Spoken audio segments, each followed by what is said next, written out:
মালয়েশিয়ায় অবৈধ প্রবাসী ও নিয়োগকর্তাদের বিরুদ্ধে কঠোর অভিযান, আটক ৬,২০০ জন। মালয়েশিয়ায় অবৈধভাবে অবস্থানরত প্রবাসী এবং তাদের নিয়োগকারী প্রতিষ্ঠানগুলোর বিরুদ্ধে কঠোর অবস্থান নিয়েছে দেশটির ইমিগ্রেশন বিভাগ।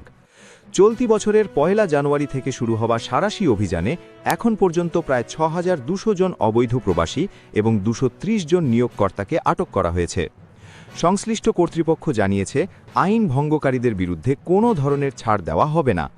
ইমিগ্রেশনের উপমহাপরিচালক অপারেশন লোকমান আফেন্দি রামলি জানান, এই সময়ের মধ্যে সারা দেশে মোট ২৭,০০০ বিদেশি নাগরিককে তল্লাশি করা হয়েছে।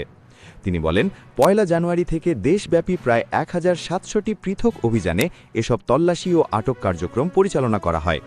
আটককৃতদের মধ্যে সবচেয়ে বেশি রয়েছে মিয়ানমার, ইন্দোনেশিয়া, বাংলাদেশ এবং চীনের নাগরিক। লোকমান আফেন্দি স্পষ্টভাবে সতর্ক করে বলেন, যারা বৈধ কাগজপত্র ছাড়া মালয়েশিয়ায় অবস্থান করছে কিংবা পারমিটের শর্ত লঙ্ঘন করছে তাদের বিরুদ্ধে কঠোর ব্যবস্থা নেওয়া হবে। একইভাবে অবৈধ কর্মী নিয়োগকারী নিয়োগকর্তারাও আইনের বাইরে নয়। সেলাঙ্গরে অভিযানে আরও ৫১ জন আটক। বৃহস্পতিবার রাতে সেলাঙ্গর অঙ্গরাজ্যের কাজাং এলাকার সুঙ্গাই লং বাণিজ্যিক কেন্দ্রগুলোতে পরিচালিত অভিযানে আরও ৫১ জন অবৈধ প্রবাসীকে আটক করা হয়েছে। সন্ধ্যা ৬:৫০ শুরু হওয়া অভিযানে মোট ২২৫ জন বিদেশি এবং ২৩৮ জন স্থানীয় নাগরিককে যাচাই বাছাই করা হয়। যাচাই শেষে আইন লঙ্ঘনের অভিযোগে ৫১ জনকে তাৎক্ষণিকভাবে আটক করা হয়। ইমিগ্রেশন বিভাগ জানায়, আটক ব্যক্তিদের বয়স ২১ থেকে ৩৬ বছরের মধ্যে। তাদের মধ্যে ৪০ জন পুরুষ এবং ১১ জন নারী, যাদের বেশিরভাগই মিয়ানমারের নাগরিক।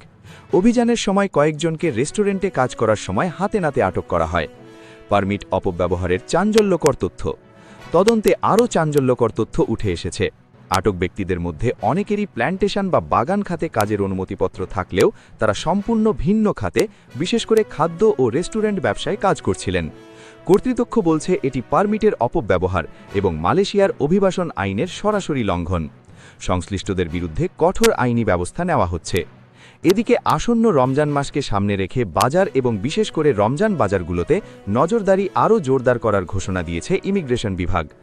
উপমহাপরিচালক সতর্ক করে বলেন, রমজান মাসে কোনো বিদেশি নাগরিক যেন অবৈধভাবে স্টল পরিচালনা বা অন্যের পারমিট ব্যবহার করে ব্যবসা চালাতে না পারে তা নিশ্চিত করতে বিশেষ টাস্ক ফোর্স মাঠে থাকবে। ইমিগ্রেশন বিভাগের কড়া বার্তা। ইমিগ্রেশন বিভাগ সাফ জানিয়ে দিয়েছে, অবৈধ অভিবাসন, পারমিট বাণিজ্য এবং আইন অমান্যের বিরুদ্ধে অভিযান অব্যাহত থাকবে। শুধু অবৈধ কর্মী নয়, তাদের আশ্রয়দাতা ও সুবিধাভোগীরাও আইনের কঠোর জালে আটকা পড়বে। কর্তৃপক্ষের ভাষায়, মালয়েশিয়ায় অবস্থান করতে হলে অবশ্যই আইন মেনে বৈধভাবে বসবাস ও কাজ করতে হবে।